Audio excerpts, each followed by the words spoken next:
लोगों की भावनाओं को ही नहीं पढ़ा, लोगों की नब्ज ही कभी नहीं टटोली। वो तो अपनी मर्जी से चलते रहे। लोग क्या चाहते हैं इस बात का उन्होंने कभी परवाह ही नहीं करी। अब ये सरकार क्या है, केंद्र सरकार और ये राज्य की सरकार भी जो भारतीय जनता पार्टी की है, क्या लोगों के लोगों को भिखारी समझ रही है कि भाई हम 5-5 किलो अनाज दे के उनको हम खरीद लेंगे इनको। और दूसरा मुद्दा ये रहेगा कि जो तानाशाही लाने का प्रयास चल रहा है भारतीय जनता पार्टी द्वारा, उसके प्रति भी लोग बड़े एक समझिए सजग हो चुके हैं अब, और बिल्कुल चुप भी साधे हुए हैं। और आप भी देखते होंगे लोग चुप है, सिर्फ थोड़े से मोदी भक्त हैं जो मोदी कर रहे हैं। बीजेपी के उम्मीदवार मनोहर लाल खट्टर के अंदर ऐसी कौन सी आपको कमियां लगती हैं जिनकी बदौलत आपको लगता है कि आप उनको हरा देंगे चुनाव में? उनके अंदर कमियां ही कमियां, मुझे तो कोई खूबी नजर नहीं आती। उन्होंने लोगों की भावनाओं को ही नहीं पढ़ा, लोगों की नब्ज ही कभी नहीं टटोली। वो तो अपनी मर्जी से चलते रहे। लोग क्या चाहते हैं इस बात का उन्होंने कभी परवाह ही नहीं करी है। अब ये सरकार क्या है, केंद्र सरकार और ये राज्य की सरकार भी जो भारतीय जनता पार्टी की है, क्या लोगों को भिखारी समझ रही है कि भाई हम 5-5 किलो अनाज दे के उनको हम खरीद लेंगे। इनको भिखारी बना के रखा हुआ, मात्र रोटी तक सीमित हो जाओ। आज का नवयुवक अपनी आशाएं खो चुका है, निराशा की स्थिति में आ गया, और बेरोजगारी का ऐसा हाल है कि ये जान जोखिम में डाल के लोग बाहरले देशों में जा रहे हैं। ठीक है ना जी, हमें तो व्यवस्था वैसी चाहिए जैसी महाराष्ट्र में माननीय शरद पवार जी ने की हुई है। घर से बाहर कदम निकालो, सामने ही रोजगार हाजिर है।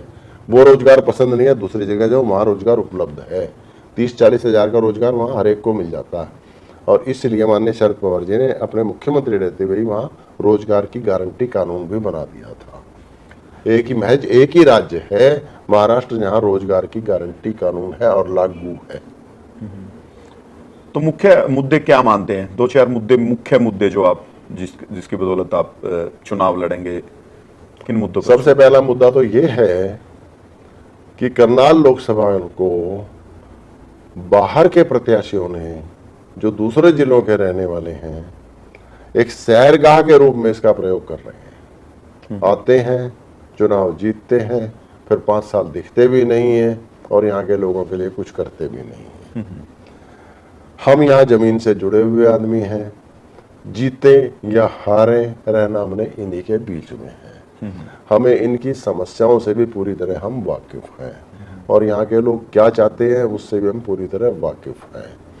तो हम जमीन से जुड़े हुए आदमी हैं, हम समझिए यहाँ के समझिए लोकल प्रत्याशी हैं, और यह समझिए बाहरी प्रत्याशी हैं। एक मुद्दा तो ये रहेगा, और दूसरा मुद्दा ये रहेगा कि जो तानाशाही लाने का प्रयास चल रहा है भारतीय जनता पार्टी द्वारा, उसके प्रति भी लोग बड़े एक समझिए सजग हो चुके हैं अब, और बिल्कुल चुप भी साधे हुए हैं।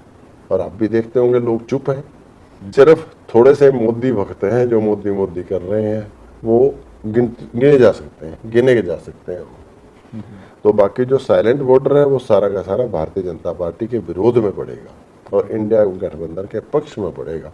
सिर्फ शर्त इतनी है कि सारे ही लोकसभाओं के लिए मैं कहूँगा भारतवर्ष में इस बार एक ऐसा माहौल है कि लोकल स्तर पे प्रत्याशी ऐसा होना चाहिए जिसके बारे में लोगों के मन में ये विश्वास जाग जाए कि ये भारतीय जनता पार्टी के उम्मीदवार को टक्कर दे देगा, तो उसकी जीत फिर निश्चित है।